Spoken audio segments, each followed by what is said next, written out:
अरे चुप हो जा, रोने धोने से क्या आसमान से पैसा बरसेगा।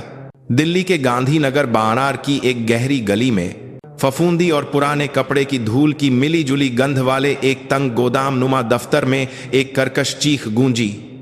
बाणार यूनियन के अध्यक्ष के पद पर बैठे विक्रम सिंह ने अपनी आधी जली बीड़ी को फर्श पर फेंका और थूक दिया। लार और बलगम का एक छींटा फर्श पर सहमी हुई बैठी एक औरत के हाथ पर गिरा। वह औरत काम गई, लेकिन उसमें सिर उठाने की हिम्मत नहीं थी। वह रिया की चचेरी बहन प्रिया थी। अध्यक्ष जी, प्लीज बस एक हफ्ता, नहीं सिर्फ 3 दिन की मोहलत और दे दीजिए। इस बार त्योहार का नया माल आते ही मैं थोक व्यापारियों को बेचकर आपका ब्याज चुका दूंगी, प्लीज, प्रिया ने गिड़गिड़ाते हुए कहा। उसका माथा लगभग फर्श को छू रहा था, लेकिन विक्रम सिंह हंसा और अपने चमड़े के जूते की नोक से प्रिया के कंधे पर थपथपाने लगा। उसकी हरकत में कोई इंसानियत नहीं थी, बल्कि ऐसा तिरस्कार था जैसे वह सड़क पर पड़े कुएं को छू रहा हो। देखो प्रिया जी, हमारे बीच एक सौदा हुआ था। मैं कोई दान पुण्य करने नहीं बैठा हूं, मुझे भी अपने बच्चों का पेट पालना है। 3 दिन माक मत करो। अगर अभी और इसी वक्त मूलधन का कुछ हिस्सा नहीं दिया तो मैं तुम्हारी प्यारी बेटी के स्कूल पहुंच जाऊंगा। आजकल स्कूल के बाहर गुंडे मवाली खड़े हों तो बातें बहुत जल्दी फैलती हैं। नहीं प्लीज, मेरी आरवी को कुछ मत कहिएगा। अध्यक्ष जी प्लीज, प्रिया चीखते हुए विक्रम सिंह के पैंट को पकड़ने लगी। विक्रम सिंह का चेहरा गुस्से से लाल हो गया और उसने अपने बगल में खड़े एक गुंडे को इशारा किया। उस हट्टे कट्टे आदमी ने प्रिया के बाल पकड़कर उसे बेरहमी से पीछे धकेल दिया। छोड़ इसे, असली चीज तो यह है कि इसका कोई अंग बेचकर पैसे वसूलें या इसे किसी कोठे पर बेच दें। विक्रम सिंह ने मेज पर रखे कागजों का बंडल प्रिया के चेहरे पर फेंक दिया। आज शाम तक 50 लाख रुपए नहीं मिले तो तुम्हारी बेटी के स्कूल के गेट पर एक पोस्टर लगेगा जिस पर लिखा होगा, मेरी मां एक धोखेबाज है जो पैसे लेकर भाग गई, समझी। विक्रम सिंह की आंखें चमक रही थीं। वे किसी इंसान की आंखें नहीं थीं, वे एक भूखे लकड़बग्घे की आंखें थीं, या शायद उससे भी ज्यादा घिनौने किसी राक्षस की। प्रिया डर के मारे ठीक से सांस भी नहीं ले पा रही थी। वह निराशा में डूब गई थी। उसने पूरी जिंदगी ईमानदारी से कपड़े बेचे थे, लेकिन महामारी के दौरान लिया गया एक छोटा सा कर अब एक ऐसा बोझ बन गया था जो उसकी गर्दन को घोंट रहा था। तभी धम की एक जोरदार आवाज के साथ बंद लोहे का दरवाजा अंदर की तरफ मुड़ कर खुल गया। गोदाम के अंदर का माहौल पल भर में बदल गया। विक्रम सिंह और उसके आदमी एक साथ दरवाजे की तरफ देखने लगे। दरवाजे के बाहर अंधेरे से एक लड़की धीरे धीरे अंदर आई। उसने काले रंग की टोपी पहन रखी थी और ढीली ढाली जैकेट और काली कार्गो पैंट में वह रिया थी। ये कौन है? बिना दरवाजा खटखटाए अंदर घुस आई। विक्रम सिंह का दाहिना हाथ एक खूंखार दिखने वाला गुंडा आगे बढ़ा। रिया की नजर फर्श पर पड़ी प्रिया पर गई। बिखरे बाल, फटे कपाए और डरी हुई आंखें। रिया की आंखों में गुस्सा भर गया। दीदी उठो। रिया की आवाज धीमी और शांत थी, लेकिन उसमें उबलते लावा जैसा गुस्सा दबा हुआ था। प्रिया ने धुंधली आंखों से रिया को देखा। रिया, तू यहां क्या कर रही है? जल्दी जा, ये लोग बहुत खतरनाक हैं, प्रिया चिल्लाई। लेकिन रिया ने उसकी बात पर कोई ध्यान नहीं दिया और सीधे अंदर चली आई। विक्रम सिंह ने महाकिया अंदाज में कहा, ओहो, तो ये कौन है? कर चुकाने आई छोटी बहन। दिखने में तो सुंदर है, हिम्मत भी है। विक्रम सिंह की बात खत्म होने से पहले ही उस खूंखार गुंडे ने रिया का कंधा पकड़ उसे धकेलने की कोशिश की। ए लक्की, अध्यक्ष जी बात कर रहे हैं, सुनाई नहीं देता क्या? पलक झपकते ही रिया का हाथ उस गुंडे की कलाई पर था। काके की आवाज के साथ उस आदमी का हाथ एक अजीब कोण पर मुड़ गया। वह चीख भी नहीं सका और घुटनों के बल गिर गया। रिया ने तुरंत अपने घुटने से उसकी ठुड्डी पर वार किया। धम्म की आवाज के साथ वह भारी भरकम आदमी एक कागड़ की गुइया की तरह पीछे गिर गया। वह बेहोश हो चुका था। गोदाम में सन्नाटा छा गया। बाकी गुंडे समझ ही नहीं पाए कि अभी क्या हुआ। वाह, ये लक्की तो मामूली नहीं है। विक्रम सिंह की आंखों में अब मां की जगह हैरानी थी। उसने अपनी बीड़ी को फर्श पर मसल दिया और खचा हो गया। मैं अपनी दीदी को लेने आई हूं और जो ब्याज तुम लोगों ने अब तक वसूला है वह गैर कानूनी है। मूलधन चुकाया जाएगा, लेकिन यह बेतुका ब्याज नहीं, रिया ने बिना किसी डर के साच साच कहा। विक्रम सिंह हंसने लगा। हाँ हाँ, अरे लाचको, दरवाजा बंद कर दो। उसके हुक्म पर दो गुंडों ने लोहे के दरवाजे पर कुंडी लगा दी। खटाक की भारी आवाम गोदाम में गूंजी। भागने का कोई रास्ता नहीं था। लकी, कहीं कराटे वराटे सीखे हैं क्या? लेकिन ये कोई ट्रेनिंग सेंटर नहीं है। तुम्हें पता है ये कहाँ है? दिल्ली के इस बाहर में विक्रम सिंह का नाम सब जानते हैं। अंदर आना तो तुम्हारी मर्जी थी, लेकिन बाहर जाना नहीं। विक्रम सिंह की आंखों में हवस थी। अपनी बहन का कर्ज तुम्हें अपने जिस्म से चुकाना पड़ेगा। रिया ने एक लंबी सांस ली और अपनी टोपी उतारकर पास की एक धूल भरी मेज पर रख दी। उसके बंधे हुए बाल खुलकर उसके कंधों पर बिखर गए। बातें बहुत हो गईं। रिया ने अपनी कलाइयां घुमाते हुए कहा, आकाश, अंदर आ जाओ। रिया ने हवा में कहा। तभी बंद दरवाजे की छोटी खिड़की खुली और एक आदमी लल खाता हुआ अंदर आया। उसके हाथ में एक बड़ा सा ब्रीकेस था। वह आकाश था, सेना में रिया का जूनियर और अब एक प्राइवेट जासूस। जय हिंद मैडम, आप यहां? आकाश पसीना पसीना था और घबराई हुई नजरों से विक्रम और रिया को देख रहा था। रिया ने आकाश की तरफ देखे बिना विक्रम को घूरते हुए कहा, आकाश, कैमरा चालू करो। इन लोगों की हर धमकी, हर हमला और गैर कानूनी तरीके से बंधक बनाने का हर सबूत रिकॉर्ड करो, पुलिस के लिए। जी जी मैडम। आकाश ने जल्दी से ब्रीफकेस से एक कैमकॉर्डर निकाला, लेकिन उसके हाथ कांप रहे थे। विक्रम सिंह ने आकाश को देखकर एक अजीब सी मुस्कान दी। अरे आकाश बाबू, दोस्त लेकर आए हो, लेकिन दोस्त कुछ ज्यादा ही खतरनाक है। विक्रम सिंह ने उसे पहचानते हुए कहा। रिया की भौहें तन गईं। क्या आकाश विक्रम सिंह को जानता था? लेकिन अभी इस पर सोचने का वक्त नहीं था। आकाश, दीदी को लेकर बाहर निकलो। इन कुएं करकट को मैं साड़ करती हूं। रिया धीरे धीरे विक्रम सिंह की तरह बही। बचे हुए 3 गुंडों ने लकड़ी के डंडे और लोहे की रॉड उठा ली और रिया को घेर लिया। एक तंग गोदाम, चारों तरफ दुश्मन, लेकिन रिया की सांसें बिल्कुल शांत थीं। वह पैरा विशेष बल में थी। इससे भी बदतर हालात से हिंदा लौटी थी। ये गली के गुंडे तो उसके लिए कुछ भी नहीं थे। मरना नहीं चाहते तो हट जाओ। रिया की धीमी चेतावनी पर एक गुंडे ने चिल्लाते हुए लोहे की रॉड घुमाई। सर्र की आवाज हवा में गूंजी। रिया ने फुर्ती से पीछे हटकर हमला बचाया और घूमकर उस आदमी के सीने में एक गोरदार मुक्का मारा। खचाक! वह आदमी सांस रोके हुए नीचे गिर गया। रिया ने तुरंत पास रखे एक पुतले का पैर तोहा और उसे हथियार की तरह इस्तेमाल करने लगी। धम धम! 2 और गुंडे पलक झपकते ही फर्श पर पड़े थे। यह कोई साधारण लड़ाई नहीं थी। यह दुश्मन को खत्म करने की एक घातक कला थी। रिया गिरे हुए गुंडों को लांघकर विक्रम सिंह के सामने जा खड़ी हुई। तो तू था वो जिसने मेरी दीदी को रुलाया? रिया की जानलेवा नजरों से विक्रम सिंह भी एक पल के लिए डर गया। वह घबराकर चिल्लाया, अरे आकाश, क्या कर रहा है? विक्रम सिंह की चीख पर रिया ने हैरानी से पीछे मुड़कर देखा। खटाक! एक खौफनाक आवाज आई। जिस दरवाजे से रिया अंदर आई थी वह फिर से बंद हो गया था और आकाश, जो कैमकॉर्डर पखे हुए था, अब उसे नीचे रखकर दरवाजे के बाहर खसा था। उसके हाथ में चाबियों का गुच्छा था। छोटी खिड़की बंद होने से ठीक पहले आकाश और रिया की आंखें मिली। आकाश का चेहरा शर्म और धोखे से बिगजा हुआ था। माफ करना मैडम, मेरे पास कोई और चारा नहीं था। इन लोगों ने मेरे जुए का सारा कर चुकाने का वादा किया है। मुझे सच में माफ कर देना। आकाश, ये तुम क्या कर रहे हो?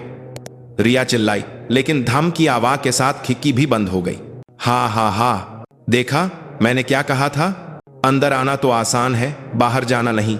विक्रम सिंह की घिनौनी हंसी गोदाम में गूंज उठी और गोदाम के अंदर कपों के ढेर के पीछे छिपा एक और दरवाजा खुला और उसमें से 10-12 और हट्टे कट्टे आदमी बाहर निकले। उनके हाथों में चाकू और बेसबॉल के बल्ले थे। यह एक जाल था। आकाश ने रिया को यहां फंसाने के लिए नाटक किया था। अपने भरोसेमंद जूनियर के धोखे ने रिया के दिल पर गहरा घाव किया। प्रिया डर के मारे फिर से चीखने लगी, रिया भाग जा जल्दी! लेकिन भागने का कोई रास्ता नहीं था। एक बंद गोदाम, 10-12 हथियारबंद गुंडे और शैतानी हंसी हंसता हुआ विक्रम सिंह। तो अब सबक सिखाने का वक्त आ गया है। पूर्व स्पेशल फोर्स की सैनिक, क्या वॉज में रहकर कुछ ज्यादा ही सीख लिया? लाचको, इसे इतना मारो कि मर ना जाए। चेहरा मत बिगाड़ना, इसे बेचना भी तो है। विक्रम सिंह ने उंगली से इशारा किया। आदमी उसकी तरह बदने लगे। रिया ने अपने होंठ भींच लिए। धोखे का दर्द बहुत गहरा था, लेकिन अभी भावनाओं में बहने का वक्त नहीं था। उसने पास की मेज पर रखी एक तेज धार वाली कैंची उठा ली और फिर उसने चारों तरफ देखा। छत से लटकते हैंगर, कप्पों के बड़े बड़े रोल और कोने में रखी एक स्टीम आयरन, हर चीज एक हथियार बन सकती थी।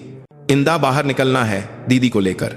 रिया की आंखें एक शिकारी की तरह चमक उठीं। पैरा विशेष बल की सबसे खतरनाक सैनिक का असली रूप अब जाग रहा था। आओ हरामियों, रिया ने गुर्राते हुए लड़ाई का आगाह किया। गांधीनगर बाहर की वह रात अब शुरू हुई थी, एक खूनी रात। मारो इसे, इसकी टांगें तोड़ दो। विक्रम सिंह की चीख एक संकेत थी। तंग गोदाम में 10-12 आदमी एक साथ रिया की तरफ झपटे। पसीने, धूल और जानलेवा इरादों की गंध से सांस लेना मुश्किल हो रहा था। रिया ने प्रिया को अपने पीछे धकेलते हुए एक मेज की आं ली। दीदी, उस कपाई के रोल के पीछे छिप जाओ और बाहर मत निकलना। प्रिया चीखते हुए एक कोने में खिसक गई। सबसे आगे खाए एक टकला आदमी ने बेसबॉल का बल्ला रिया के सिर पर पूरी ताकत से घुमाया। सर, हवा को छीरती हुई आवाज आई। रिया ने झुककर हमला बचाया। बल्ला मेज के कोने से टकराया और लकजी के टुकड़े हवा में बिखर गए। यही मौका था। रिया ने हाथ में पकड़ी भारी कैंची से उस आदमी की जांघ पर वार कर दिया। आह! एक दर्दनाक चीख के साथ वह आदमी फर्श पर गिर गया, लेकिन सांस लेने की भी फुर्सत नहीं थी। तुरंत दोनों तरह से चाकू लिए 2 आदमी आगे बढ़े। गोदाम कपों से इतना भरा था कि हिलने डुलने की जगह भी कम थी। रिया ने इसी का जायदा उठाया। उसने पास के हैंगर पर होर से लात मारी। धाम! सैकड़ों कपों से लदा हैंगर डोमिनो की तरह गिरता हुआ उन चाकू वाले आदमियों पर जा गिरा। जब वे कपों के ढेर में उलझे हुए थे, रिया उनके ऊपर से उछली। हवा में घूमते हुए उसने एक आदमी की कनपट्टी पर जोरदार लात मारी। खटाक! वह आदमी बेहोश होकर गिर गया। ये तो नागिन है। पीछे खड़ा विक्रम सिंह गुस्से से कांप रहा था। अरे, क्या कर रहे हो? जगह मत दो, एक साथ हमला करो। एक लाठी को नहीं पक सकते। किस काम के हो तुम लोग? विक्रम सिंह के उकसाने पर बाकी गुंडे फिर से जोश में आ गए। उन्होंने रिया को सांस लेने का भी मौका नहीं दिया और चारों तरफ से घेर लिया। रिया की सांसें फूलने लगी थीं। वह कितनी भी प्रशिक्षित क्यों न हो, एक बंद जगह में इतने हथियारबंद लोगों से एक साथ लड़ना बहुत थका देने वाला था। और उसके पीछे उसकी दीदी थी, जिसे उसे बचाना था। दूरी बनानी होगी। रिया ने चारों तरफ देखा। कोने में एक बजी सी स्टीम आयरन खोल रही थी। रिया ने एक आदमी का मुक्का बचाते हुए आयरन की नली पकड़ ली और उसने लीवर को पूरी ताकत से खींच लिया। सस तेज दबाव वाली गर्म भाप सफेद धुएं के साथ बाहर निकली। आगे बढ़ रहे 3 आदमियों के चेहरे पर वह भाप सीधे पड़ी। आह! गर्म है मेरी आंखें। वे दर्द से चिल्लाते हुए फर्श पर लौटने लगे।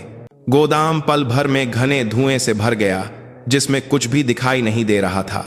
उस सफेद धुंध में रिया एक भूत की तरह हरकत कर रही थी। धम किक कक, धुएं के बीच से सिर वार करने और हड्डियां टूटने की आवाजें आ रही थीं।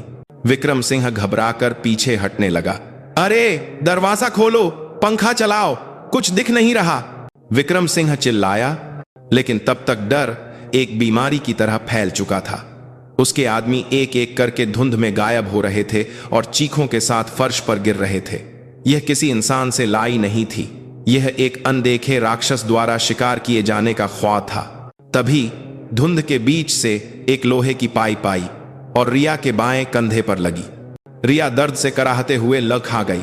धुंध छंटने पर एक हट्टा कट्टा गुंडा हाथ में लोहे की पाइप लिए खा था। उसने रिया के लग खाने का छायदा उठाते हुए उसके पेट में लात मारी। धाम! रिया पीछे रखे बक्सों के ढेर पर जा गिरी। उसके मुंह में खून का स्वाद आ गया। हाँ, पकड़ लिया चूहिया। उस गुंडे ने पाइप ऊपर उठाई। गिरी हुई रिया की नजर कोने में कांप रही प्रिया पर पड़ी। दोनों की आंखें मिलीं। प्रिया रोते हुए सिर हिला रही थी। रिया, भाग जा प्लीज। उस नद्र ने रिया के होश उड़ा दिए। अगर मैं यहां हार गई तो दीदी खत्म हो जाएगी। और फिर उसे आकाश का धोखेबाज चेहरा याद आया। धोखे का दर्द अब दुख नहीं, बल्कि आग जलाने वाला ईंधन बन गया था। रिया ने दांत भींच लिए। जैसे ही पाइप नीचे आई, रिया ने हमीन पर लुढ़कते हुए हमला बचाया और उस भालू जैसे आदमी के टखने को पक्कक कर मरो दिया। खक्कक! आह! वह आदमी दर्द से चिल्लाता हुआ गिर गया। रिया ने खाए हुए बिना सीधे उसकी छाती पर छेककर अपनी कोहनी से उसके चेहरे पर वार करना शुरू कर दिया। 1 बार, 2 बार, 3 बार। जब तक वह बेहोश नहीं हो गया वह नहीं रुकी। रिया हांफते हुए खाई हुई। उसका चेहरा खून और पसीने से लथपथ था और बायां कंधा दर्द कर रहा था, लेकिन उसकी आंखें पहले से कहीं ज्यादा चमक रही थीं। अब सिर्फ 5 गुंडे बचे थे और विक्रम सिंह। और कोई है? सब एक साथ आ जाओ, रिया ने अपने खून सने होंठ पोंछते हुए कहा। वह नरक से निकली किसी देवी की तरह लग रही थी। विक्रम सिंह ने घबराकर थूक निकला। अब उसे समझ में आ गया था कि उसने किसी मामूली लड़की से पंगा नहीं लिया है, ये पागल है। अरे चाकू निकालो, घोंप दो इसे, विक्रम सिंह चीखा। बचे हुए 5 लोगों ने अपनी जेब से चाकू निकाल लिए। तेज धार वाले चाकू रोशनी में चमक रहे थे, लेकिन रिया पीछे नहीं हटी। वह धीरे धीरे उनकी तरफ बढ़ने लगी। उसके हाथ ने उसकी जेब में एक छोटा सा बटन दबाया। उसके कपों में छिपा एक छोटा कैमरा और रिकॉर्डर अभी भी चल रहा था। आकाश जो ले गया था वह सिर्फ एक धोखा था। असली सबूत रिया के पास सुरक्षित रिकॉर्ड हो रहा था। अब दूसरा राउंड शुरू होगा। रिया ने प्रिया को हिम्मत देने के लिए एक बार पीछे मुड़कर देखा और फिर भेये की आंखों से अपने दुश्मनों को घूरने लगी। गोदाम की छत पर लगा पुराना बल्ब टिमटिमा रहा था। चाकू लिए 5 आदमी सीधे हमला करने की हिम्मत नहीं कर पा रहे थे और रिया के चारों तरफ घूम रहे थे। फर्श पर पहले ही उनके आधे से ज्यादा साथी कराह रहे थे। उनकी आंखों में अब डर सान दिख रहा था। क्या कर रहे हो हरामियों? 5 लोग मिलकर एक लड़की को नहीं मार सकते? जाओ उसका पेट फाड़ दो, विक्रम सिंह पीछे से चिल्ला रहा था। उसने मेज की दराज से एक इलेक्ट्रिक शॉक वाला डंडा निकाला। नीले रंग की बिजली की चिंगारियों ने माहौल को और भी डरावना बना दिया। रिया ने शांति से अपनी सांसें नियंत्रित की। पैरा विशेष बल में रात के मिशन उसके लिए रो की बात थी। उसकी नर गोदाम की दीवार पर गई। दरवाजे के पास बिजली का मेन स्विच बॉक्स था। रोशनी बंद करनी होगी। रिया ने हाथ में पकजी कैंची को पूरी ताकत से स्विच बॉक्स की तरफ फेंका। कैंची हवा में घूमती हुई सीधे बॉक्स के ढक्कन को भेद कर अंदर घुस गई। धमाका, एक चिंगारी निकली और गोदाम की सारी लाइटें एक साथ बंद हो गईं। पल भर में घना अंधेरा छा गया। अरे क्या हुआ? लाइट जलाओ, कोई मोबाइल की लाइट जलाओ, विक्रम सिंह की घबराई हुई आवाज अंधेरे में गूंजी। गुंडों के जेब टटोलने की आवाजें आईं। यह छोटी सी अफरा तफरी रिया के लिए एक सुनहरा मौका था। अंधेरा आम लोगों के लिए डर होता है, लेकिन एक स्पेशल डोर्स के सैनिक के लिए सबसे अच्छा दोस्त। रिया ने बिना आवाज किए हमीन पर रेंगना शुरू कर दिया। अंधेरे में उसकी इंद्रियां और भी तेज हो गई थीं। कपों की सरसराहट, भारी सांसें, पैरों के घिसटने की आवाज को हर आवाज उसे दुश्मन की लोकेशन बता रही थी। अंधेरे में पहली चीख गूंजी। मोबाइल निकालने की कोशिश कर रहे एक आदमी की कलाई टूट गई थी। यहां है, ये यहां है, दूसरे आदमी ने चिल्लाते हुए हवा में चाकू घुमाया, लेकिन रिया वहां नहीं थी। वह नीचे झुककर दूसरे आदमी के पैर पर वार कर चुकी थी। जैसे ही वह घुटनों पर गिरा, रिया ने पीछे से उसका गला दबाकर उसे बेहोश कर दिया। कुछ मोबाइल की लाइटें जलीं, लेकिन हिलती हुई रोशनी डर को और बढ़ा रही थी। रोशनी जब भी गुजरती, एक और साथी हमीन पर पचा दिखाई देता। ऐसा लग रहा था जैसे कोई भूत उनका शिकार कर रहा हो। बाहर निकल, कहां छिपी है? विक्रम सिंह इलेक्ट्रिक शॉक वाला डंडा हवा में घुमाते हुए चिल्लाया। उसकी आवाज कांप रही थी। रिया कपों के ढेर के पीछे छिपी हुई यह सब देख रही थी। उसने अपनी जेब से स्मार्टफोन निकाला और पहले से सेट किया हुआ पुलिस का सायरन पूरी आवाज में बजा दिया। विवाह विवाह। पुलिस की गाजी का सायरन गोदाम में गूंजने लगा। बेशक यह नकली था, लेकिन डरे हुए गुंडों के लिए यह मौत की घंटी जैसा था। पुलिस, भाई पुलिस आ गई, भागना पड़ेगा। बचे हुए गुंडे घबरा गए। विक्रम सिंह का चेहरा पीला पड़ गया। नहीं, इस लड़की को पखे बिना हम नहीं जा सकते। यह नकली है, सिर ज़बान है। विक्रम सिंह चालाक था, लेकिन उसके आदमियों की हिम्मत जवाब दे चुकी थी। रिया ने इसी मौके का छायदा उठाया और अंधेरे से बाहर निकली। उसका निशाना सिर्फ एक था, विक्रम सिंह। रिया ने लाइट जला रहे आखिरी गुंडे के सीने में मुक्का मारा और सीधे विक्रम सिंह की तरफ भागी। दूर रह। विक्रम सिंह ने इलेक्ट्रिक शॉक वाला डंडा रिया की तरफ किया। रिया ने झुककर हमला बचाया और विक्रम सिंह की कलाई पकड़ कर मरोड़ दी। डंडा फर्श पर गिर गया। आह, मेरा हाथ। रिया ने विक्रम सिंह का कॉलर पकड़कर उसे पीछे की मेज पर पटक दिया। धाम। विक्रम सिंह चीखता हुआ गिर गया। रिया ने तुरंत उसके ऊपर चेक कर उसका गला दबाया और अपनी जेब से एक रिकॉर्डर वाला पेन निकालकर उसके चेहरे के सामने कर दिया। बोल, आकाश को कितने पैसे दिए और मेरी दीदी को धोखा देने, गैर कानूनी वसूली करने की बात अपने मुंह से कबूल कर। अभी रिया की आवाज किसी यमदूत से भी ज्यादा ठंडी थी। विक्रम सिंह का दम घुट रहा था, फिर भी वह हंसा। हाँ हाँ, सबूत रिकॉर्ड करके क्या कर लेगी? पुलिस, कोर्ट सब मेरी जेब में है। मेरा एक बोन जाएगा और तू जेल में होगी, और तेरी दीदी। इस बार ऐसा नहीं होगा। रिया ने अपनी जेब से एक और चीज निकाली। यह वही कैमकॉर्डर था जो आकाश के पास था। अंधेरे में रिया ने उसे उठा लिया था, लेकिन असली हथियार कुछ और था। रिया ने अपनी जैकेट का एक बटन तोड़ा। वह एक बटन के आकार का छोटा कैमरा था। तुमने आकाश को खरीद कर मुझे फंसाया। तुम्हारे आदमियों ने हथियार उठाए और तुमने खुद कबूल किया कि पुलिस तुम्हारी जेब में है। सब कुछ इस कैमरे में रिकॉर्ड हो गया है और यह वीडियो अभी लाइव क्लाउड पर अपलोड हो रहा है। तुम अपने पैसों से इसे नहीं मिटा सकते। रिया की बात सुनकर विक्रम सिंह की आंखें फटी की फटी रह गईं। क्या? Live upload? हाँ, और जो सायरन तुमने सुना था वो नकली था, है ना? रिया ने बात खत्म करते हुए गोदाम के दरवाजे की तरफ इशारा किया। बंद लोहे के दरवाजे के बाहर से लोगों की आवाजें और दरवाजा तोड़ने की आवाजें आने लगी। धन धाम दरवाजा खुला और तेज सर्चलाइट की रोशनी अंदर आई। हिलो मत, दिल्ली पुलिस, सब हथियार फेंककर हाथ ऊपर कर लो। असली पुलिस अंदर आ चुकी थी। उनके पीछे पुलिस की टीम डंडे लिए हुए अंदर घुसी।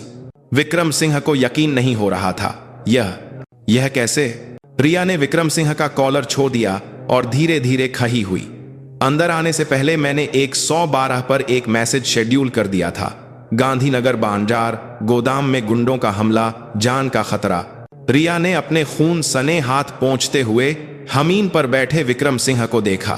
तू खत्म हो गया विक्रम सिंह, जेल में सने की तैयारी कर। और हाँ, आकाश से भी जल्द ही वहीं मिलना। जेल की रोटी खाते हुए बातें करना। पुलिस ने विक्रम सिंह और बाकी गुंडों को हथकनियां पहना दी। कोने में छिपी प्रिया रोते हुए रिया की तरह भागी। रिया, तू ठीक तो है? कितना खून बह रहा है? प्रिया ने रिया के घावों को छूते हुए कहा। रिया ने राहत की सांस ली और प्रिया के कंधे पर सिर रखकर मुस्कुराई। मैं ठीक हूं दीदी, अब सब खत्म हो गया। अब तुम्हें कोई परेशान नहीं करेगा। पुलिस वालों के बीच एक जाना पहचाना चेहरा दिखा। रिया का सेना का साथी और अब दिल्ली पुलिस की क्राइम ब्रांच का team leader inspector Karan Singh एक गंभीर चेहरे के साथ आगे आया। मेजर, अरे रिया जी, यह सब क्या है? अकेले ही इन सबको? कारण ने फर्श पर पाए गुंडों को देखकर हैरानी जताई। रिया ने बटन वाला कैमरा और रिकॉर्डर करण को दिया।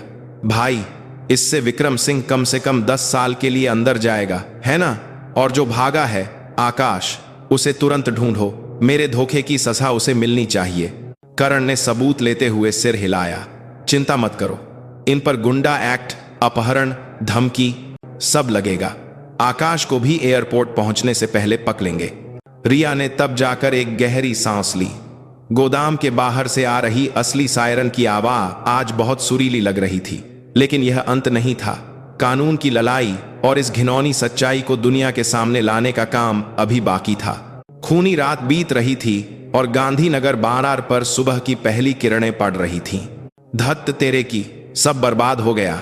सुबह के 2 बजे दिल्ली की एक गली में आकाश पागलों की तरह बा बनाता हुआ बारिश के पानी से भरे गड्ढों में भाग रहा था। उसके महंगे जूते कीचड़ में सने हुए थे और हमेशा तेल लगाकर संवारे हुए बाल बारिश में भीगकर चेहरे पर चिपके हुए थे। उसने कांपते हाथों से अपना फोन निकाला। स्क्रीन पर विक्रम सिंह की दर्जनों मिस्ड कॉल थीं, लेकिन उसमें वापस कॉल करने की हिम्मत नहीं थी। उसे पता था, चाहे विक्रम सिंह पकड़ा गया हो या भाग गया हो, दोनों ही सूरतों में वह खत्म हो चुका है। रिया, वो शैतान वहां से हिंदा कैसे बच गई? आकाश डर से कांप रहा था। वह पैरा विशेष बल में रिया की काबिलियत को सबसे अच्छे से जानता था, फिर भी पैसों के लालच में उसने उसे धोखा दे दिया। जुए का 50 लाख का कर विक्रम सिंह ने वादा किया था कि वह उसका कर चुका देगा और उसे नया बिजनेस शुरू करने के लिए पैसे भी देगा, लेकिन अब वह पैसा उसकी मौत का सामान बन गया था। आकाश एक सुनसान गली में छिप गया जहां सस्ते होटल थे। उसका दिल जोर जोर से धड़क रहा था। पुलिस की गाजी की लाइट देखकर ही उसकी हालत खराब हो रही थी। वह एक पुराने होटल के नीचे बने साइबर कैफे में घुस गया। एक कोने में बैठकर उसने जल्दी से इंटरनेट में घुस गया। बैंकिंग खोली। प्लीज बस पैसे निकल जाएं, एक बार हवाई जहाज का टिकट मिल जाए तो। उसने कांपते हुए पासवर्ड डाला, लेकिन स्क्रीन पर जो मैसेज आया उसने उसे निराशा के अंधेरे में धकेल दिया। धोखाधड़ी की शिकायत के कारण यह खाता फ्रीन कर दिया गया है। नहीं, यह कैसे फ्रीन हो गया? मेरा पैसा! आकाश ने कीबोर्ड पर मुक्का मारते हुए चीखा। आसपास के लोग उसे घूरने लगे, लेकिन उसे कोई होश नहीं था। तभी उसका बीज होन वाइब्रेट हुआ। एक अनजाने नंबर से कॉल थी। आकाश ने घबराते हुए कॉल उठाई। हाँ, हेलो। दूसरी तरफ से कोई आवाज नहीं आई, सिर्फ बारिश और किसी की धीमी सांसों की आवाज। कौन है? बोलो। आकाश, कहां हो? एक धीमी गहरी औरत की आवाज, एक ऐसी आवाज जो नरक से भी उसका पीछा कर सकती थी। वह रिया थी। आह! आकाश ने भोन ऐसे फेंक दिया जैसे वह कोई गर्म चीन हो। भोन ठमीन पर गिरकर भी चालू रहा और उसमें से रिया की आवाज आती रही। तुम्हें लगा तुम भाग जाओगे? मैं जिस साइबर कैफे में हूं उसका सिर्फ एक ही दरवाजा है, पिछला दरवाजा बंद है। नहीं। आकाश ने कुर्सी से उठकर दरवाजे की तरफ देखा। शीशे के दरवाजे के बाहर काली टोपी पहने एक लड़की बारिश में खाई थी। उसके एक हाथ पर पट्टी बंधी थी, लेकिन दूसरे हाथ में एक भारी डंडा था। रिया ने धीरे धीरे दरवाजा खोला। टन की घंटी आकाश को मौत की घंटी जैसी लगी। दूर रहो, यहां बहुत लोग हैं, मैं पुलिस को बुला लूंगा। आकाश पीछे हटते हुए चिल्लाया। साइबर कैफे का कर्मचारी दौड़कर आया। सर, आप यहां हंगामा नहीं कर सकते। रिया ने उसकी तरफ देखे बिना अपनी जेब से एक पुलिस का आई कार्ड निकाला। यह इंस्पेक्टर करण ने उसे दिया था। पुलिस, सरकारी काम में दखल मत दो, यह एक खतरनाक अपराधी है। पुलिस का नाम सुनते ही सब लोग पीछे हट गए। अब कोने में सिर्फ रिया और आकाश थे। आकाश के पास अब भागने की कोई जगह नहीं थी। उसने अपनी जेब से एक चाकू निकाल लिया। उसके हाथ बुरी तरह कांप रहे थे। मैडम, प्लीज मुझे एक मौका दे दीजिए, मैंने यह सब अपनी जान बचाने के लिए किया। विक्रम सिंह ने मुझे मजबूर किया। रिया ने जवाब देने के बजाय आगे बढ़कर डंडे से आकाश की कलाई पर वार किया। खटाक! चाकू जमीन पर गिर गया। मैंने कहा था तुम्हें मैं खुद पकड़ूंगी। रिया ने गिरे हुए आकाश का कॉलर पकड़ उसे उठाया। उसकी आंखें गहरी और ठंडी थीं। धोखेबाज के लिए गुस्सा भी अब दुख में बदल गया था। चलो, अपने गुनाह कबूल करने का वक्त आ गया है। रिया आकाश को एक सामान की तरह घसीटते हुए बाहर ले गई। बारिश की रात बहुत ठंडी थी, लेकिन आकाश के डर के सामने कुछ भी नहीं। दिल्ली पुलिस स्टेशन, पूछताछ कक्ष। चारों तरफ शीशे लगे एक बंद कमरे में विक्रम सिंह बैठा था। उसे हथक्की लगी थी, लेकिन उसका रवैया अभी भी अकल वाला था। उसके बगल में एक महंगा सूट पहने वकील खसा था। ओए इंस्पेक्टर, कब तक यहां बिठाकर रखोगे? जानते हो मैं कौन हूं? मेरे दोस्त बड़े बड़े अफसर हैं, मेरे रिश्तेदार नेता हैं। क्या तुम यह सब झेल पाओगे? विक्रम सिंह ने मेज पर लात मारते हुए कहा। इंस्पेक्टर करण मुस्कुराते हुए अंदर आया। विक्रम सिंह, अपनी पहचान की धौंस कोर्ट में दिखाना। तुम्हारे खिलाफ इतने मामले हैं कि चार्जशीट बनाने में ही कई दिन लग जाएंगे। अपहरण, मारपीट, गैर कानूनी वसूली और हत्या की कोशिश। सबूत है? उस पागल लड़की की बकवास के अलावा कोई सबूत है? वकील ने कहा। इंस्पेक्टर साहब, सिर्फ एक तरफा बयान पर मेरे क्लाइंट को ऐसे हिरासत में रखना मानवाधिकार का उल्लंघन है। अगर आपने उसे तुरंत नहीं छोड़ा तो मैं आपके खिलाफ केस कर दूंगा। विक्रम सिंह मुस्कुराया। उसे यकीन था कि उसके रिश्वतखोर पुलिस अफसर उसे बचा लेंगे। बिना सीसीटीवी वाले गोदाम में हुई घटना को साबित करना आसान नहीं था। तभी पूछताछ कक्ष का दरवाजा खुला और रिया अंदर आई। उसके पीछे रस्सियों से बंधा हुआ आकाश सिर झुकाए खड़ा था। सबूत मैं लाई हूं, हिंदा सबूत और डिजिटल सबूत दोनों। रिया ने मेज पर एक लैपटॉप रखकर वीडियो चलाया। स्क्रीन पर विक्रम सिंह रिया को धमकाते हुए और अपने आदमियों को उसे मारने का हुक्म देते हुए साथ साथ दिख रहा था। आवाज भी बिल्कुल साथ थी। इस लड़की का कोई अंग बेच दो या इसे किसी कोठे पर बेच दो। पुलिस, कोर्ट, सब मेरी जेब में है। मेरा एक बोन जाएगा और तू जेल में होगी। विक्रम सिंह का चेहरा काला पा गया। उसकी अपनी आवाज, उसका अपना चेहरा। यह कैसे? बटन वाला कैमरा, स्पेशल डोर्स के उपकरण थोड़े अच्छे होते हैं, रिया ने ठंडी मुस्कान के साथ कहा। और फिर उसने कांपते हुए आकाश की तरफ इशारा किया। और यह दोस्त एक बहुत मजेदार कहानी सुना रहा था कि विक्रम सिंह ने किस पुलिस वाले को कितने पैसे दिए, किस अफसर को पार्टी दी। इसका एक सीक्रेट रजिस्टर तुम्हारे लॉकर में है। विक्रम सिंह की आंखें बाहर आने को हो गईं। उसने आकाश को घूरते हुए कहा, आकाश, तूने मुझे धोखा दिया, मैंने तेरा कर्ज चुकाया था। आकाश रोते हुए चिल्लाया, आपने ही तो मुझे फंसाने की कोशिश की थी। सारा इल्जाम मुझ पर डालकर खुद बचना चाहते थे। मैं अकेला नहीं मरूंगा। यह एक खींचच की लड़ाई थी। इंस्पेक्टर करण ने मुस्कुराते हुए विक्रम सिंह से कहा, सुना, सीक्रेट रजिस्टर, तुरंत तलाशी का वारंट जारी हो रहा है। वकील साहब, इस केस को बचाना अब बहुत मुश्किल होगा। हत्या की कोशिश के साथ अब रिश्वत का मामला भी हो गया है। वकील ने घबराकर अपने कागज समेटे और धीरे धीरे पीछे हट गया। विक्रम जी, मामला बहुत गंभीर है, बेहतर होगा आप कोई और वकील कर लें। अरे, पैसे लिए हैं तूने, कहां जा रहा है? विक्रम सिंह चिल्लाया, लेकिन कोई पासदा नहीं हुआ। रिया ने मेज पर झुककर विक्रम सिंह के चेहरे के पास जाकर कहा, तुम जैसे कचरे के लिए जेल भी एक अच्छी जगह है। तुमने जो भी गंदा पैसा कमाया है उसका एक एक रुपया मैं छीन लूंगी। मेरी दीदी के हर आंसू का बदला मैं तुमसे लूंगी, इंतजार करना। रिया की इस घोषणा के बाद विक्रम सिंह कुर्सी पर ढह गया। दिल्ली के बाहर के बेताज बादशाह का पतन हो चुका था। एक हफ्ते बाद देश में हंगामा मच गया। 12 खुलासा, गांधीनगर बहार का काला सच, गुंडा अध्यक्ष का पर्दाफाश। पूर्व महिला स्पेशल डोर्स मेजर ने अकेले ही गुंडा गैंग को हराया। विक्रम सिंह की सीक्रेट लिस्ट से नेताओं और अफसरों में हम कम।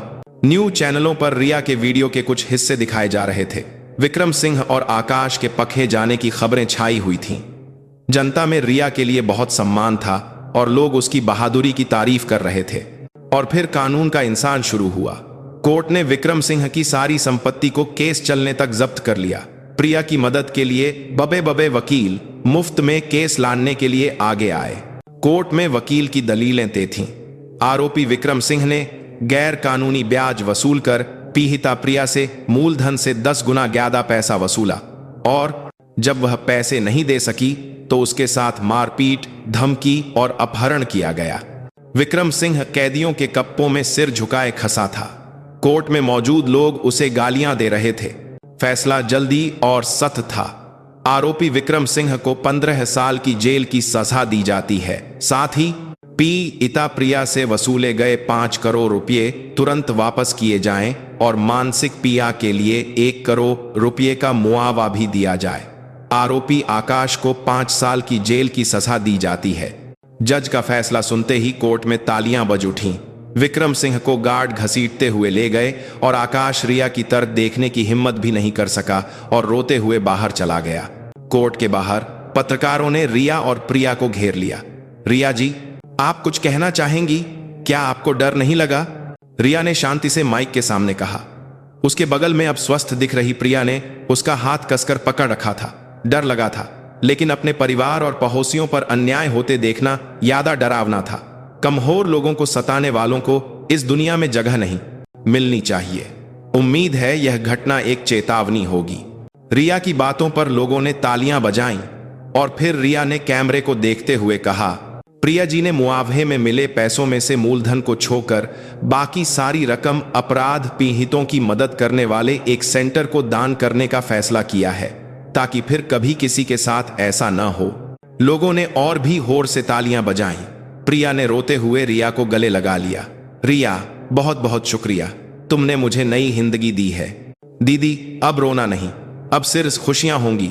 रिया ने प्रिया की पीठ थपथपाते हुए आसमान की तरफ देखा। काले बादल छंट चुके थे और सूरज की गर्म रोशनी उन पर पड़ रही थी।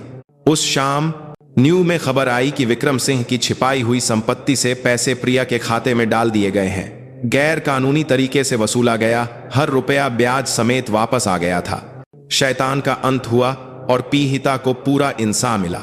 यह एक सुखद अंत की शुरुआत थी जिसे रिया ने मुमकिन बनाया था। विक्रम सिंह के जेल जाने के बाद गांधीनगर बार में कुछ समय के लिए शांति छा गई। व्यापारी मुस्कुराने लगे और प्रिया की दुकान पर फिर से ग्राहकों की भीड़ लगने लगी। लेकिन रिया जानती थी कि बुराई एक खरपतवार की तरह होती है, जिसे जद से न उखाड़ा जाए तो वह फिर उग आती है। एक बारिश की रात, जब बाजार में सबसे ज्यादा भीड़ होती है, रिया प्रिया की दुकान पर मदद करके घर लौट रही थी। तभी उसे एक गली से कुछ जानी पहचानी आवाजें सुनाई दी। अरे, हम विक्रम भाई की मदद के लिए कुछ चंदा मांग रहे हैं, इसमें क्या हर्ज है? यह हफ्ता वसूली नहीं, मदद है। गली के अंदर एक ढाबे पर 3 आदमी एक 70 साल की बुजुर्ग महिला को धमका रहे थे। वे विक्रम सिंह के बचे हुए गुंडे थे। बेटा, मैं दिन भर में जो कमाती हूं उससे घर चलता है, मैं हर हफ्ते इतने पैसे कहां से दूं? बुजुर्ग महिला गिड़गिड़ा रही थी। ए बुढ़िया, चल इसका ढाबा तो दो। उनके सरदार, जिसका नाम नाग था, ने हुक्म दिया। एक गुंडे ने खौलते हुए सूप के बर्तन की तरह हाथ बढ़ाया। तभी किसी ने उस गुंडे का हाथ पकड़ान लिया। गर्म चीहों से सावधान रहना चाहिए, जलने पर कोई दवा काम नहीं आती। एक ठंडी जानी पहचानी आवाज, वह रिया थी। तू कौन है? मरना है क्या? नाग ने गुस्से से कहा। उसने अभी तक रिया को पहचाना नहीं था। रिया ने उस गुंडे का हाथ मरोकर उसे पीछे धकेल दिया। विक्रम सिंह जेल की रोटी खा रहा है और तुम लोगों को अभी भी अक्ल नहीं आई? रिया की बात सुनकर नाग की आंखें बड़ी हो गईं। तू तो वो रिया है? खबर बहुत तेजी से फैली थी। वे सब डर कर पीछे हट गए, लेकिन नाग अलग था। उसने अपनी कमर से एक चाकू निकाला। अच्छा हुआ तू मिल गई, हम वैसे भी भाई का बदला लेने वाले थे। लक को आज इसे यहीं दफना दो। नाग के उकसाने पर बाकी 2 ने भी डंडे निकाल लिए, लेकिन रिया भागने वाली नहीं थी। दादी, आप बस आंखें बंद कर लीजिए, थोड़ी धूल उठेगी। रिया ने ढाबे की मेज पर रखे स्टील के चम्मच कांटे वाले डिब्बे को उठा लिया। मर जा! नाग ने चाकू से हमला किया। रिया ने फुर्ती से हमला बचाया और डिब्बे से उसकी कलाई पर वार किया। झन! डिब्बा खुल गया और स्टील के चम्मच कांटे हमीन पर बिखर गए। नाग चीखता हुआ नीचे गिर गया। रिया ने हमीन से एक कांटा उठाया और नाग की गर्दन के पास ले जाकर रोक दिया। आओ, सब एक साथ आओ। रिया ने एक कांटा हाथ में लिए बाकी दोनों को ललकारा। वह सिर्फ एक कांटा था, लेकिन उन गुंडों के लिए वह किसी तलवार से ज्यादा खतरनाक लग रहा था। एक गुंडे ने डर कर डंडा घुमाया। रिया ने उसके सीने में जोरदार मुक्का मारा। वह नीचे गिर गया। दूसरा भागने लगा। रिया ने भमीन पर पाचा एक कटोरा उठाकर उसके सिर पर दे मारा। धम! तीनों गुंडे पल भर में ढेर हो गए। रिया ने हेमीन पर पाड़े नाग से कहा, विक्रम सिंह की मदद करने से पहले अपनी मदद की चिंता करो। तभी नाग का होन बजा। रिया ने होन छीन लिया। स्क्रीन पर नाम था, head office Sharma ji. Head office? Vikram Singh के ऊपर भी कोई है? रिया ने नाग का कॉलर पकड़ कर पूछा। नाग ने डर के मारे सब उगल दिया। मुझे नहीं पता, हमें सिर्फ जो पैसे वसूल कर एक अकाउंट में भेजने का हुक्म था। विक्रम भाई तो सिर्फ जो एक चेहरा थे। रिया की आंखें सिकुड़ गईं। विक्रम सिंह सिर्फ एक मोहरा था, असली खिलाड़ी कोई और था। इस बाहर का खून चूसने वाला सिर्फ एक नहीं था। रिया ने कॉल का बटन दबाया। हाँ नाग, वसूली हुई। इस महीने का टारगेट पूरा करना है। एक मशीन जैसी बदली हुई आवाज। तू कौन है? रिया ने ठंडे स्वर में पूछा। मैं तुम जैसे लोगों के लिए यमदूत हूं। रिया ने इतना कहकर ओन काट दिया और उसे हमीन पर पटककर तोड़ दिया। लाई अभी खत्म नहीं हुई थी, अब असली जंग शुरू हुई थी। हेड ऑफिस शर्मा जी, उसे ढूंढना अब रिया का अगला मिशन था। रिया ने आकाश के दिए गए रजिस्टर और नाग के होन से मिली जानकारी के आधार पर छानबीन शुरू की। उसे पता चला कि दिल्ली के बाहर एक बंद पड़ी फैक्ट्री में उनका अड्डा है, लेकिन दुश्मन भी चुप नहीं बैठे थे। कुछ दिनों बाद जब रिया रात में घर लौट रही थी, उसे एक अजीब सा खतरा महसूस हुआ। एक अंधेरी सुनसान गली, कोई नहीं था, फिर भी उसे लगा कि कोई उसे देख रहा है। यह गली के गुंडों वाला खतरा नहीं था, यह किसी प्रशिक्षित प्रोफेशनल का काम था। रिया ने रुककर कहा, बाहर आ जाओ, छिपने की जरूरत नहीं है। एक खंभे के पीछे से एक आदमी बाहर निकला। उसने सूट पहन रखा था और हाथ में एक अजीब सा मुना हुआ चाकू था। मेजर रिया, तुम्हारी इंद्रियां अभी भी तेम हैं। मुझे सफाई वाला कहते हैं। तुम जैसे कचरे को सांच करता हूं, आदमी ने कहा, लेकिन उसकी आंखें एक हत्यारे की थीं। कचरा तो तुम जैसे लोग होते हैं। कितने पैसे मिले हैं मेरी जान के? इतने कि मैं रिटायर हो सकूं। आदमी ने बात खत्म करते ही हमला कर दिया। वह बहुत तेज था। चाकू रिया की गर्दन की तरफ आया। रिया ने फुर्ती से खुद को बचाया, लेकिन उसके कुछ बाल कट गए। रिया ने तुरंत पलटवार किया, लेकिन आदमी ने आसानी से उसका हमला बचा लिया और रिया की जांघ पर एक घाव कर दिया। खून बहने लगा, लेकिन रिया ने आवाज नहीं निकाली। यह प्रोफेशनल है। रिया ने चारों तरफ देखा, लेकिन हथियार के तौर पर कुछ नहीं था। खाली हाथ लाना मुश्किल होगा मेजर। किसने कहा मैं खाली हाथ हूं? रिया ने अपनी कमर से बेल्ट निकाली। वह एक भारी बकल वाली फौजी बेल्ट थी। आदमी हंसा और फिर से हमला किया। रिया ने बेल्ट को एक चाबुक की तरह घुमाया। बकल सीधे आदमी की कलाई पर लगा। खटाक! वह आदमी चौंक गया।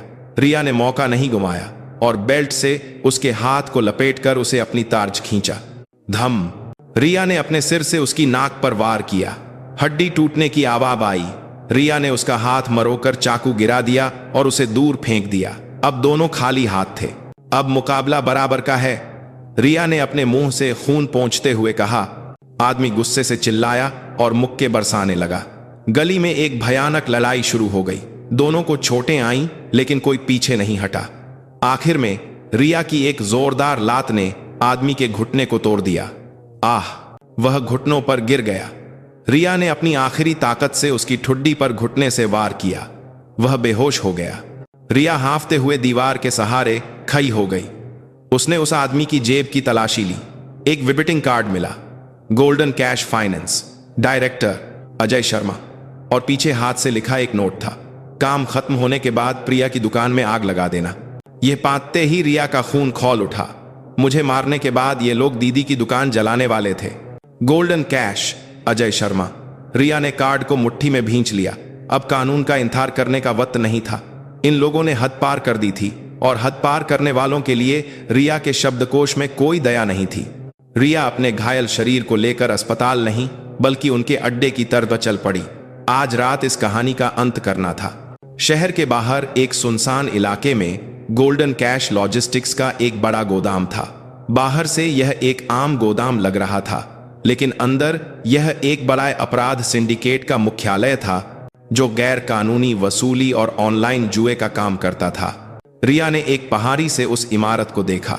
सुरक्षा बहुत कड़ी थी। गेट पर गार्ड थे और हर जगह कैमरे लगे थे। घायल हालत में सीधे अंदर जाना मुमकिन नहीं था, लेकिन रिया के पास पैरा विशेष बल की ट्रेनिंग थी।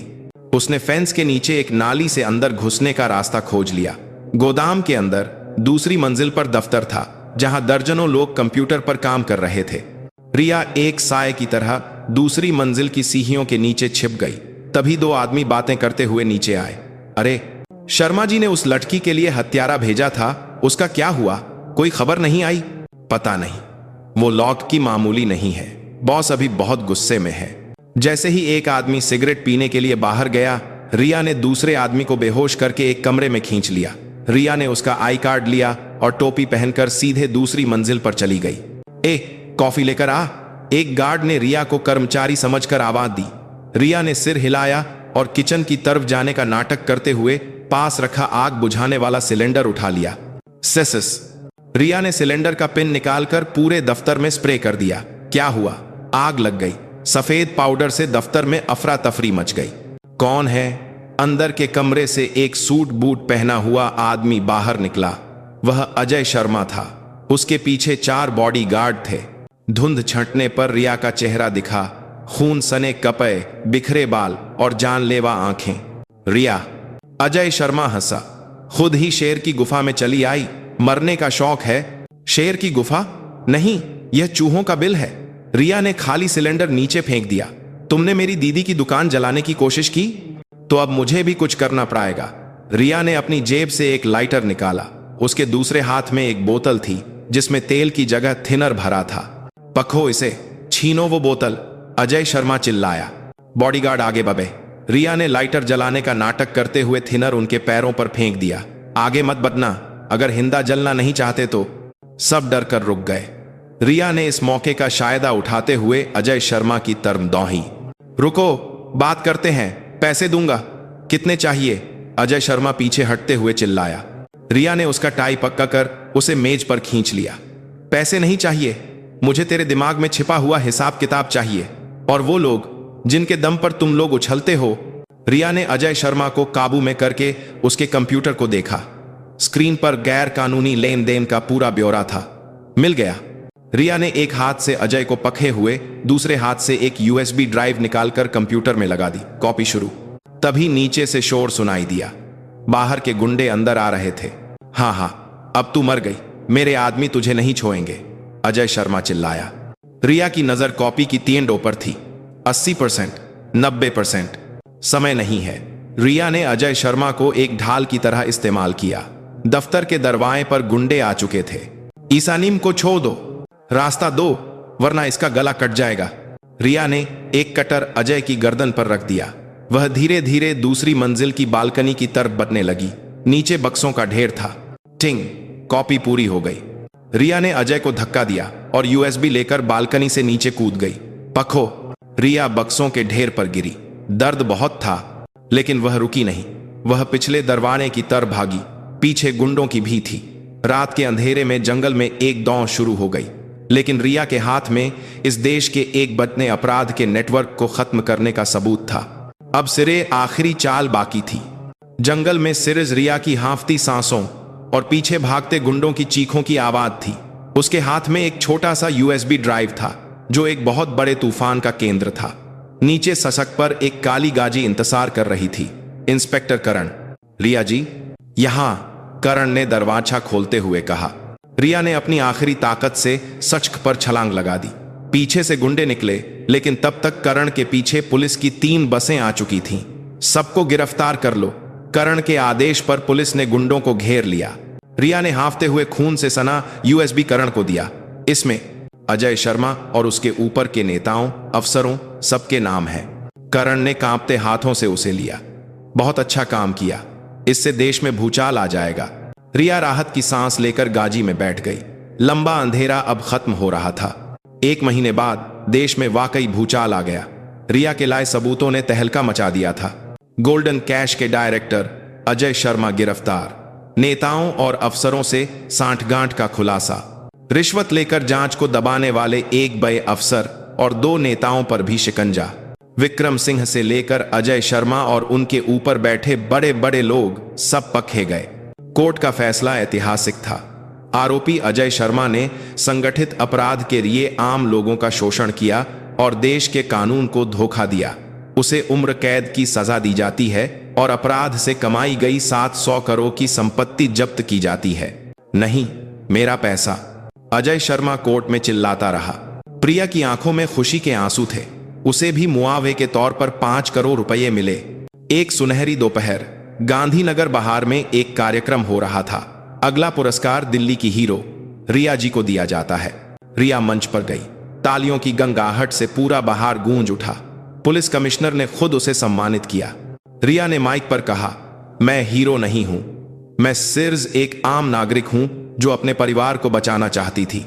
लेकिन अगर हम सब अन्याय के खिलाफ आवाज उठाएं तो हम सब हीरो बन सकते हैं। लोगों ने और भी जोर से तालियां बजाईं। कार्यक्रम के बाद रिया की भतीजी आरवी दौड़कर उसके गले लग गई। मौसी, बधाई हो। प्रिया ने भी उसे गले लगाया। शुक्रिया रिया, तेरी वजह से आज हम जिंदा हैं। दीदी, दुकान कैसी चल रही है? अरे, हीरो की बहन की दुकान के नाम से इतनी मशहूर हो गई है कि फुर्सत ही नहीं मिलती, प्रिया ने हंसते हुए कहा। गांधीनगर बाहर ने सच में अपनी शांति वापस पा ली थी। तभी रिया का फोन वाइब्रेट हुआ। इंस्पेक्टर करण का मैसेज था। मेजर, अरे जासूस रिया, बधाई हो, एक और केस है। इस बार मुंबई पोर्ट पर ड्रग्स का मामला है, इंटरेस्ट है? रिया मुस्कुराई और बोन बंद कर दिया। दुनिया में अभी भी बहुत सा कचरा साँच करना बाकी था और उसके पास उसे साँच करने की हिम्मत और ताकत दोनों थी। रिया, चल खाना खाने चलते हैं, आज पार्टी मेरी तरफ से, प्रिया ने उसका हाथ पकड़ कहा। हाँ दीदी, चलो। रिया उसके साथ चल पड़ी। उसके कदम आज बहुत हल्के थे। अंधेरी सुरंग खत्म हो चुकी थी और उनके सामने एक सुनहरा भविष्य इंतजार कर रहा था।